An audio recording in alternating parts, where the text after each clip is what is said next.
Mi nombre es Yuline Varela Vega, soy estudiante del tercer semestre de la maestría y el día de hoy les voy a hablar acerca de mi protocolo titulado Asociación de los parámetros cardiometabólicos con el nivel de condición física en pacientes con riesgo de desarrollar diabetes tipo 2. La enfermedad cardiovascular es la principal causa de muerte a nivel mundial. En el año del 2019 ocasionó el 32% de la mortalidad global. Y de este total, el 85% fue secundario a infarto agudo de miocardio y a evento vascular cerebral. En nuestro país sigue siendo la principal causa de muerte, seguido por diabetes tipo 2. Es por ello que la enfermedad cardiovascular es la principal causa de muerte en estos pacientes. Los factores de riesgo cardiovascular como la adiposidad visceral, la dislipidemia, la hipertensión y diabetes son el resultado de un estilo de vida no saludable como la mala alimentación, los factores ambientales y el sedentarismo. El sedentarismo cobra importancia porque, de acuerdo al reporte del INEGI del 2023, el 39.8% de la población de 18 años o más fue físicamente activa. Esto representa una disminución del 5.6% en los últimos 10 años. Sin embargo, la actividad física se ha evaluado por medio de cuestionarios de autorreporte, como el IPAC-SHORE, el cual está condicionado a recordatorio del paciente y a deseabilidad social, lo cual causa un sobreregistro de la verdadera actividad física. Es decir, muy probablemente estos porcentajes de de la población que es físicamente activa podrían ser menores. Sin embargo, estos factores de riesgo cardiovasculares pueden modificarse. Ahora, al evaluar a la condición física y a la actividad física para valorar quién es el mejor predictor para enfermedad cardiovascular y mortalidad, se observó que la actividad física total en pacientes menores de 65 años y mayores de 65 años no presentó ninguna diferencia entre grupos. Sin embargo, la condición física presentó un riesgo relativo de 0.53 en los menores de 65 años y 0.61 en los mayores de 65 años. Al evaluar el mejor predictor para mortalidad, la condición física siguió siendo el mejor predictor con un riesgo relativo de 0.55 en hombres y 0.61 en mujeres comparado con la actividad física recomendada. Pero ¿cuál es la diferencia entre actividad física y condición física? Sabemos que la actividad física es cualquier movimiento que requiere energía, como las actividades de la vida diaria, y el ejercicio es la actividad física planificada y estructurada que tiene como objetivo mejorar la condición física. Estos dos componentes forman parte de un complejo mayor que es la condición física, que es la capacidad de transporte de oxígeno de los sistemas cardiorrespiratorio al músculo esquelético para la producción de energía de la actividad física y entonces tener energía suficiente para responder a las actividades de la vida diaria y además tener energía de reserva para responder ante una emergencia física o metabólica. De esta manera, el ejercicio crea medidas de adaptación en todos los diferentes sistemas y órganos con el objetivo de mejorar o mantener la condición física y de esta manera causar una expectativa de vida saludable y mejorar la supervivencia en los pacientes. El gol estándar para medir la condición física es el consumo máximo de oxígeno. Sin embargo, esto condiciona dificultad en su medición, ya que se requieren pruebas de ejercicio cardiopulmonar como la prueba de esfuerzo, que se lleva a cabo en laboratorios, requiere equipo costoso y personal capacitado, además espirometría y análisis de gases, lo cual no es factible en el primer nivel de atención. Es por ello que han surgido subrogados como la caminata de 6 minutos para medir la condición física. Esta prueba se contrastó con el gol estándar y se observó que tenía una R cuadrada de 0.79. Se ha usado en distintas poblaciones con patología cardiovascular, pulmonar y cáncer, así como en pacientes pediátricos y adultos sanos. Esta prueba mide la capacidad de caminar a una distancia. Esto la hace una medida rápida y económica para evaluar la condición física, además de que refleja la capacidad de realizar actividades de la vida diaria y es una prueba de campo accesible en el primer nivel de atención. Pero a pesar de que la AJA en el 2018 ha recomendado su evaluación en la población adulta sana para calcular su riesgo cardiovascular, esto no ha sido posible por su dificultad en su medición en el primer nivel de atención. Y a pesar de que existe un subrogado para evaluar la condición física, No se sabe si la prueba de la caminata de los 6 minutos en la población sana es predictora del riesgo cardiovascular. Lo que sí sabemos es que es predictora de mortalidad en pacientes con patología cardiovascular. Se ha visto que recorrer menos de 468 metros aumenta el riesgo de mortalidad a un año con un hazard ratio de 3.22 en comparación con los pacientes que recorrieron más de 468 metros. Entonces, en nuestro país se requiere una estandarización, ya que esta prueba ha mostrado mucha variabilidad y además no se conoce qué parámetros cardiometabólicos podrían influir en esta prueba en pacientes con riesgo alto de desarrollar diabetes tipo 2. Evaluar solo la actividad física no ha sido suficiente porque lo hemos estado haciendo por medio de cuestionarios de autorreporte que están condicionados por el recordatorio del paciente y deshabilidad social. Esto cobra impacto porque el comportamiento sedentario es consecuencia de la inactividad física y esto es reflejo de la mala condición física. Entonces, de ello surge la siguiente pregunta de investigación. ¿Cuál es la asociación entre la condición física medida a través de la caminata de los 6 minutos y los parámetros cardiometabólicos en pacientes con riesgo alto de desarrollar diabetes tipo 2? Sabemos que la enfermedad cardiovascular es la principal causa de muerte en nuestro país y esto cobra mayor impacto como en los pacientes que tengan algún riesgo cardiovascular, como resistencia a la insulina, sobrepeso, obesidad, dislipidemia, es decir, aquellos pacientes que tienen mayor riesgo de desarrollar diabetes tipo 2. Todo esto es consecuencia de estilos de vida no saludable y específicamente el sedentarismo cobra impacto porque al evaluar la actividad física de forma subjetiva, esto no ha sido reflejo de un impacto tras aumento ni del porcentaje real de la población que es físicamente inactiva. Lo que sí sabemos es que la condición física es un mejor, funciona como un mejor rendimiento como predictor de enfermedad cardiovascular y mortalidad y no se ha medido de forma rutinaria por la complejidad en el gol estándar. Sin embargo, existe el subrogado como la prueba de la caminata de los 6 minutos. Es por ello que establecer la asociación entre la condición física medida a través de la caminata de los 6 minutos y los diferentes parámetros cardiometabólicos en esta población nos ayudará a establecer un indicador objetivo de la condición física y secundariamente identificar a aquellos pacientes que tengan una mala condición física para realizar acciones enfocadas a incrementar su actividad física y verificarla a lo largo del tiempo a través de la condición física. Nuestro objetivo fue evaluar la asociación entre la condición física y los parámetros cardiometabólicos, índice de masa corporal, presión arterial sistólica, presión arterial diastólica, índice de triglicéridos, glucosa para identificar resistencia a la insulina, glucosa, triglicéridos, porcentaje de grasa corporal y visceral, porcentaje de masa muscular y circunferencia de cintura en pacientes con riesgo alto de desarrollar diabetes tipo 2. Se llevó a cabo un estudio transversal, observacional, analítico y retrolectivo en pacientes adultos de 20 a 60 años adscritos a una unidad del primer nivel de atención del IMSS de la Ciudad de México con riesgo alto de desarrollar diabetes tipo 2. El tamaño de muestra se calculó por medio de la fórmula diferencia de medias. Se estableció una diferencia en el índice de masa corporal de 1.5 entre el cuartil 1, es decir, pacientes con mala condición física, y el cuartil 4, pacientes con buena condición física, con una desviación estándar de 3.3 y 3.6 respectivamente, un intervalo de confianza del 95%, un poder estadístico del 80% y una razón de expuestos no expuestos 1 a 1, teniendo un tamaño de muestra total de 180 participantes. ¿Qué instrumentos utilizamos? El cuestionario Findrix para conocer el nivel de riesgo de desarrollar diabetes tipo 2 y PAC-Short para conocer el nivel de actividad física de los pacientes y la caminata de los 6 minutos para evaluar la condición física y establecer los cuartiles de la condición física. Utilizamos el programa SPSS versión 27 para realizar el análisis estadístico. Elaboramos estadística descriptiva e inferencial y modelos multivariados para regresión lineal. Nuestro protocolo no se llevó a cabo hasta que se obtuvo el registro del CLIS.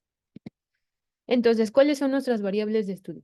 La variable independiente es la condición física que se midió por medio de la caminata de los 6 minutos y se establecieron a partir de ello los cuartiles de la condición física. La variable dependiente es buscar esa asociación con los parámetros cardiometabólicos que ya mencioné. Las variables confusoras son edad, sexo, talla, comorbilidades, toma de medicación para hipertensión arterial sistémica, antecedente de glucosa alterada en ayuno, antecedente familiar de diabetes tipo 2, consumo de frutas y verduras, ejercicio y nivel de actividad física.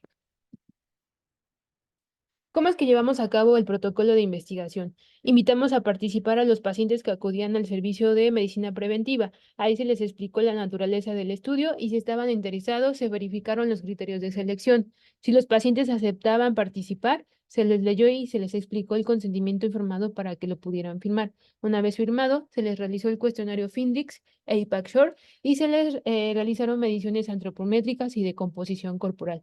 Posteriormente, se les programó la caminata de los 6 minutos, se les entregó una solicitud de laboratorio para que pudieran programar glucosa y triglicéridos, y en este momento se les dio la indicación de que deberían de acudir al laboratorio con un ayuno mínimo de 8 horas y con ropa cómoda para realizar la caminata de los 6 minutos. El día que se citó el paciente para la toma de su laboratorio, se hizo en la unidad a las 7 de la mañana. Posteriormente, se envió el paciente a que tomara un refrigerio ligero y se finalizó en citar al paciente en el área donde se llevó a cabo la prueba de la caminata de los 6 minutos. Esta prueba consiste en hacer caminar al paciente a lo largo de un pasillo que mide 30 metros y verificar cuántas vueltas da el paciente durante ese tiempo. Una vez que se termina el tiempo, se contabilizan las vueltas y se multiplican por el número de metros que recorrió dependiendo del número de vueltas y se le toman signos vitales al paciente antes y después de la prueba. Si el paciente presentó caída, cansancio, disnea o dolor torácico, la prueba se detuvo y se envió al paciente al servicio de medicina, el servicio de atención médica continua. Una vez que se completa el tamaño de muestra, se realizó la base de datos en el programa SPSS y se hizo un proceso de limpieza de base de datos. No se imputó la variable independiente, que es la caminata de 6 minutos, ni la variable dependiente, que es la asociación de los parámetros cardiometabólicos. Se verificaron datos anormales y datos perdidos. Si los datos perdidos eran menos del 20%, se hizo el proceso de imputación y en el caso de que fueran mayor al 20%, no se realizó el proceso de imputación. Nuestros resultados hasta el momento hemos incluido a 180 participantes. De esos 180 participantes, el 78.9% son mujeres. La mediana de la edad fue de 44 años. El 43.9% se ubicó en una actividad física moderada y el promedio de sedentarismo fue de 3 horas al día. Esto no concuerda con el último reporte del INEGI, ya que ellos reportaban un promedio de 7 horas, pero esto puede ser probable a la manera en la que se evaluó el sedentarismo, ya que fue de forma subjetiva. Las comorbilidades más frecuentes fueron obesidad e hipertensión arterial. La media del índice de masa corporal de nuestra población fue de 27.92 y la categoría más frecuente fue la obesidad con 36.1%. El 80% de la población tuvo obesidad abdominal, siendo la mediana de las mujeres en el perímetro de cintura de 96.7, en los hombres 95.5. De acuerdo a la composición corporal, la mediana del porcentaje de grasa corporal fue de 39.9, el de la grasa visceral 8% y de la masa muscular 25.4%. Los metros alcanzados en la caminata de los 6 minutos tuvo una media de 497.8 metros y 30.6% de la población tuvo glucosa alterada en ayuno, 36.7 tuvo hipertrigliceridemia y 66.1 resistencia a la insulina. Al comparar los cuartiles de la condición física con las características variables de la población, se estableció como mala condición física al cuartil 1 y como buena condición física al cuartil 4. ¿Qué fue lo que encontramos? El cuartil 1 o los pacientes que se ubicaron en la mala condición física recorrieron menos metros en la caminata de 6 minutos, teniendo una media de 417.19 metros. Ellos fueron pacientes con mayor edad, con una mediana de 50 años, el total de METs por minuto por semana igual fue menor en estos pacientes y el porcentaje que realizó actividad física alta también fue menor comparado con los pacientes del cuartil 4. La obesidad fue la comorbilidad más frecuente en estos pacientes y solamente el 46.7% no presentó ninguna comorbilidad, a diferencia de los pacientes con buena condición física que alcanzaron 573.77 metros en la caminata de los 6 minutos. Esto hace una diferencia de 156.77 metros.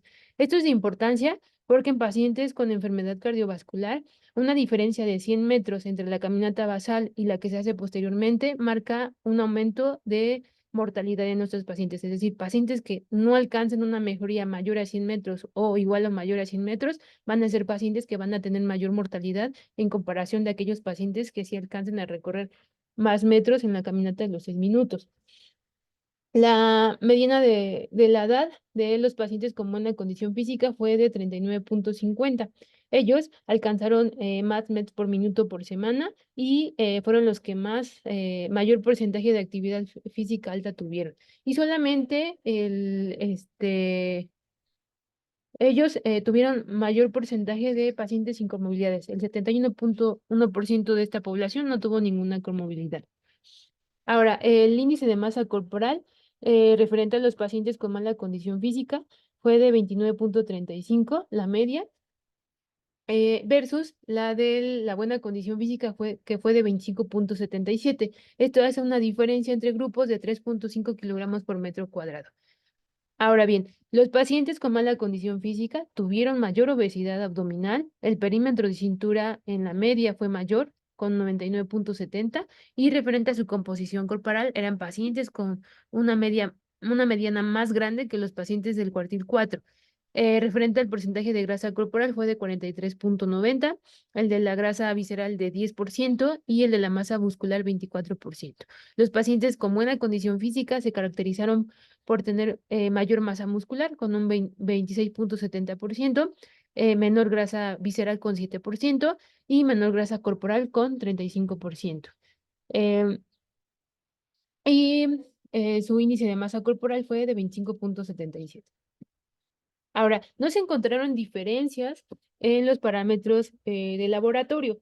Esto concuerda con lo que se ha observado en la población sana al compararse los diferentes cuartiles de condición física con parámetros de laboratorio.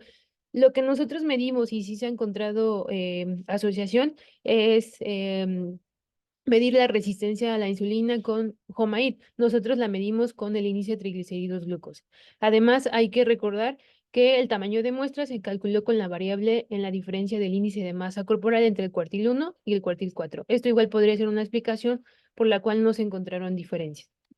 Ahora, al realizar los modelos de regresión lineal simple, lo que estamos observando aquí es que los pacientes con mala condición física, que son los pacientes del cuartil 1, se van a caracterizar o se caracterizan por tener mayor dimensiones en su composición corporal y en la antropometría. Van a ser pacientes que tienen 3.587 kilogramos por metro cuadrado más de índice de masa corporal, 7.198% de grasa corporal más 2.044% de porcentaje de grasa visceral y menos 3.331 porcentaje de masa muscular y 8.698 centímetros más de perímetro de cintura en comparación con los pacientes que tienen buena condición física.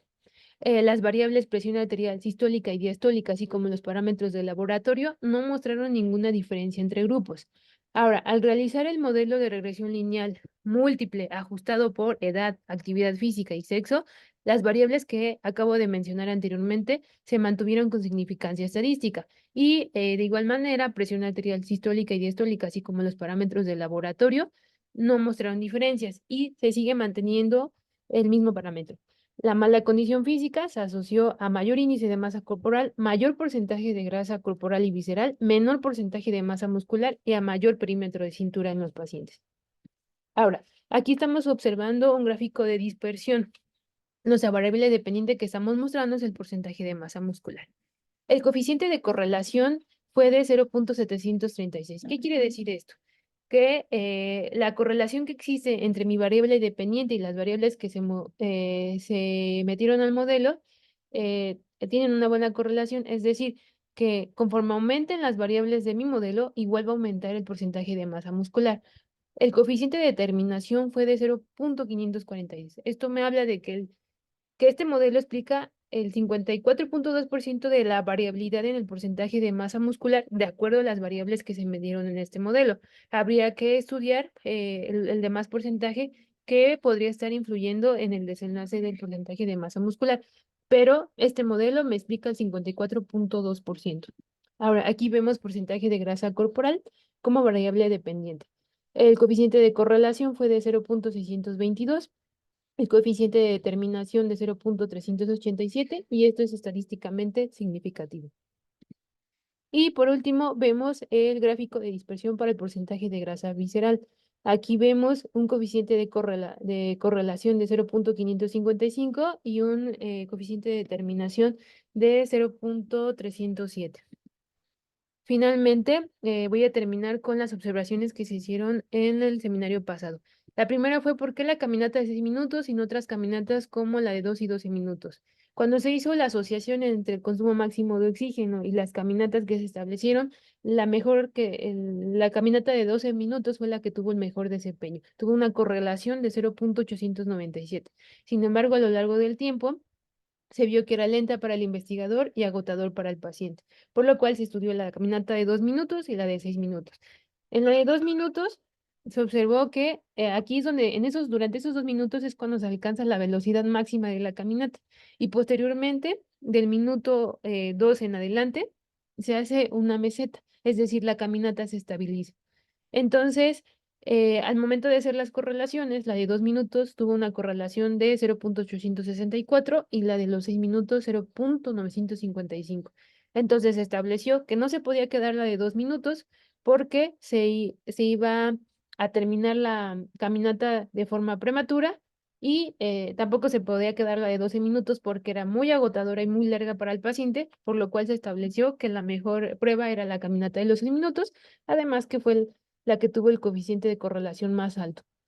Actualmente, esta prueba se ha utilizado en una amplia gama de poblaciones y se ha demostrado que es válida y confiable en niños sanos, pacientes en rehabilitación cardíaca, pacientes con esquizofrenia, fibromialgia, cáncer, patología cardiovascular y pulmonar. Además, evalúa dos componentes importantes de la condición física: la capacidad para realizar actividades de la vida diaria, por lo que refleja las deficiencias funcionales y la resistencia a la insulina. Otro de los puntos que se mencionó en el seminario pasado es por qué solo realizar la medición en la caminata en una sola ocasión, si habría o no diferencias en los metros alcanzados si se realizan dos caminatas.